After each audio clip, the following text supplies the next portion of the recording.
Kia ora, this is Bus Life. I'm Nikki and I live in this bus, with my partner Paul. It's a 10.5 metre 1996 Hino and we've been calling it home for 5 years now. We've been sharing our recent travels around Te Waipouanamu or Aotearoa, the South Island of New Zealand. We've been down here for a couple of months now and I've been breaking our trip into parts, recently sharing our play around Queenstown, Cromwell and Wanaka. So after spending 3 nights in Wanaka, today we leave and we're heading out to the Westcoast over Haast Pass. It was an early start, but we'll stop somewhere for breakfast en route. Man, the way the sun lit up the mountains this morning, stunning. It was the usual first stop to the dump station. It's a great accessible dump station here in Wanaka with wide entry and exits and access from either side. So we did what we had to do, dumped our waste, refilled our tanks, and while we waited for the tanks to fill up, we just took in the view. 'Cause man, show me another dump station in Aotearoa that has a view like this. Anyway, we hit the road. The drive from Wanaka up and over Haast Pass is about 140 k's, so we're expecting it'll take about 2.5 hours. From Wanaka, you drive along the edge of Lake Hawea, and oh my, it is stunning, especially today. The colour of the water. Using the NZMCA app, we found a park over property in Haast that looks suitable, so that's where we're heading. We pulled over at one of the lookouts to have our breakfast with a view. This was actually quite a busy spot, lots of people pulling in, taking a few photos, smelling our bacon and coffee, and then continuing on their way. After brekkie, we continued along Lake Hawea and then over the neck to Lake Wanaka. The neck is quite unique. It's a narrow bit of land that separates Lake Hawea and Lake Wanaka. So this is the edge of Lake Hawea. And now we're looking at Lake Wanaka. There's actually a viewpoint on the rocky ridge where you can see both Lake Hawea and Lake Wanaka. The drive is incredible along the huge lakes, Hawea and Wanaka, around the stunning mountains of Mount Aspiring National Park, and over some very narrow bridges as we headed up and over Haast Pass.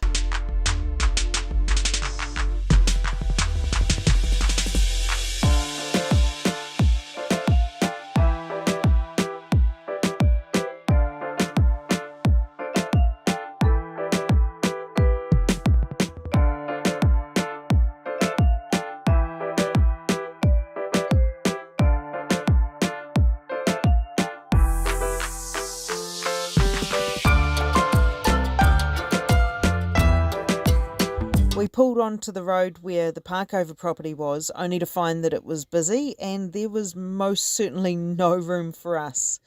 Busy times and limited options to park. We didn't even go up the driveway, not knowing if we'd be able to turn around up there. So being a dead-end road, we just stopped on the side of the road and unhooked the Suzuki so that we could turn the bus around and get out of there. So we did that and we just pulled over up the road to research where to from here. Having just travelled 2 hours, we didn't really want to travel much further, but with limited options, we didn't have much choice. Using the NZMCA app, we saw that there's a top 10 holiday park in Fox Glacier, which is another 120 k's from where we are, or a further 20 k's from there to Franz Josef, where there's an NZMCA park, which will be a quarter of the price. So we decided to have a solid rest here and then head for the NZMCA park in Franz Josef. This was quite the unexpected turn in our day. This was going to be another 2-hour journey. So we parked up for some 2 hours, had lunch, and then we hit the road again. It was about 1 o'clock.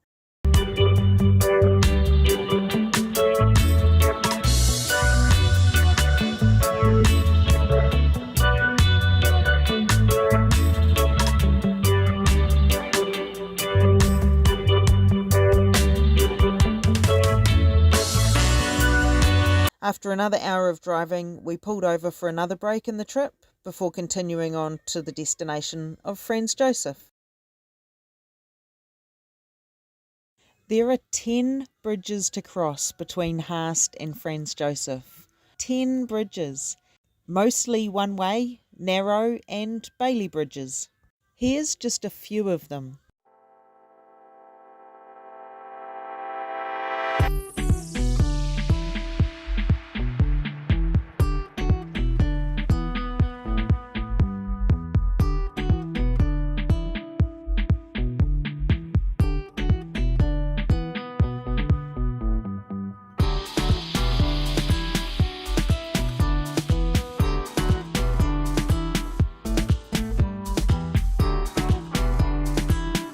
We got to Franz Josef just in time. It was about 4 o'clock. This was quite a small park and it was close to capacity. And when a park is close to capacity, it can be particularly tricky to find a spot as a large vehicle.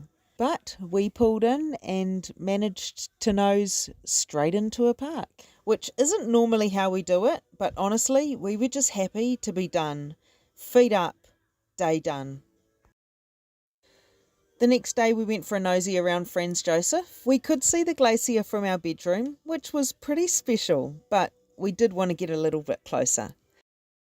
The Waiho River Bridge is the 10th bridge between Haast and Franz Josef. You can often see a digger working in order to protect the bridge, which actually had to be rebuilt in 2019 after torrential rain destroyed it, and then it took 18 days to replace it. Anyway, it was cool to have a good look around here. After 2 nights and 3 days in Franz Josef, we have decided to leave here in the morning and continue our trek north. We are aiming for Greymouth Speedway in 3 days, so we must keep moving. It was an early start as usual, and the first stop was the dump station, of course. And while we were there, and it was super quiet, we were able to wash the bus. And this was such a good score. All things have to align in order to get a free wash, and today they did. It's a big job, but we made it work, and we love having a clean bus. Awesome. We then fueled up and hit the road, heading for Hokitika. Franz Josef to Hokitika is 130 kilometres. We're expecting it'll take us a little over 2 hours, and we'll stop somewhere en route to break up the trip a little. It was another 5 bridges between Franz Josef and Hokitika. As we neared the ocean, we could feel it, we could sense it, even smell it. And with Catch a Fire playing on the stereo, it set the vibe. The wild West Coast is a feeling of its own. Oh, love it.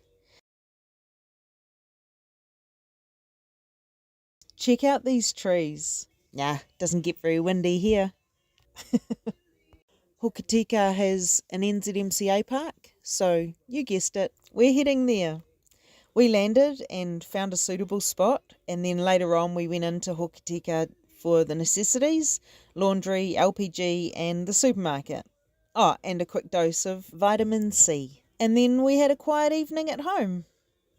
Overnight the weather was a bit wet and wild, and it continued into the morning. What better time is there to explore? We went into Hokitika Gorge. We went for a wander along the river rocks, and we had a look for some pounamu, but no luck. Did some rock skimming, had a laugh and got eaten by sandflies. We went for a hikoi in the bush, a walk in the bush. We got some fish and chips for tea. We went off the Google reviews, but obviously we chose the wrong one. That was a bugger. We did find a nice spot to eat though, and had a little swing and a sit and a walk before heading home. With the wet weather hitting and persisting and forecast to continue, Speedway at Greymouth has been cancelled. That's the nature of the beast, unfortunately.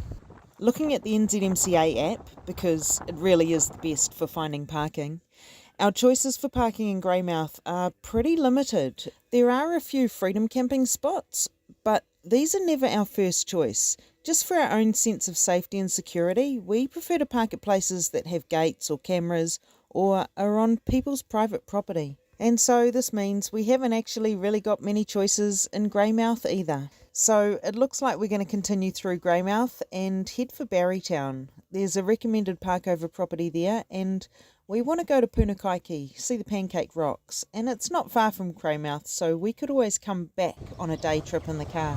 Hokitika to Barrytown is 70 k's. We're expecting it'll take us about an hour to get there.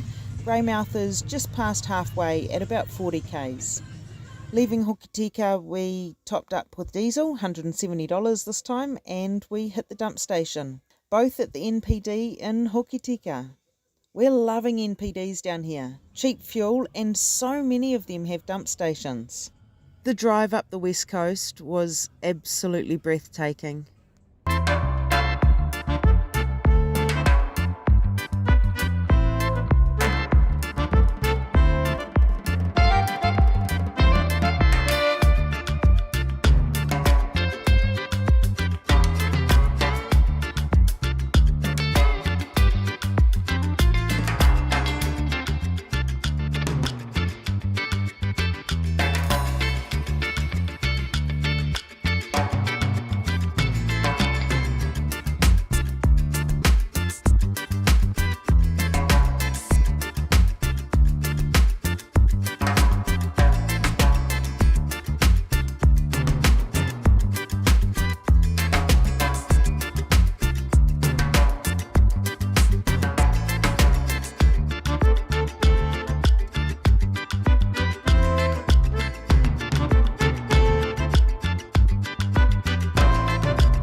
So we got to the Parkover property and we were the only motorhome here. Yay! We love that for us. We parked up, just embraced the views and had a chill evening at home. The next day we went to Punakaiki for a nosy around there. Look at the Pancake Rocks, which are limestone rock formations that literally look like they're stacked like pancakes. Check these out. Nature really is an incredible thing, isn't it? Stopped in at Punakaiki River. We hung out with some korwhiowhio, blue ducks, and had a paddle in the water. Skimmed some rocks, just hung out. The next day we went for a nosy back towards Greymouth. Hit the supermarket, had a look around Greymouth, and then we just cruised back home, stopping along the coast at some different spots along the way. That afternoon it got really windy. There were a few gusts that hit us on the side and really rocked us, like hard. We thought it might ease when the sun went down, but it didn't. Luckily, we were able to move the bus, so Paul turned us to face the wind head on. That stopped the rocking and we were able to get a good night's sleep. As the wind didn't ease overnight, we decided we needed to think of our next plan. Where to from here?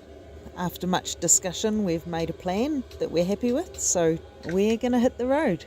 This one is a bit of an unexpected plan. One you'll have to come back to find out what it is, because I'm going to end this leg of our journey here. So hit that subscribe button and you'll get the notification when I post the next leg of our journey around Te Waipuanamu or Aotearoa, the South Island of New Zealand.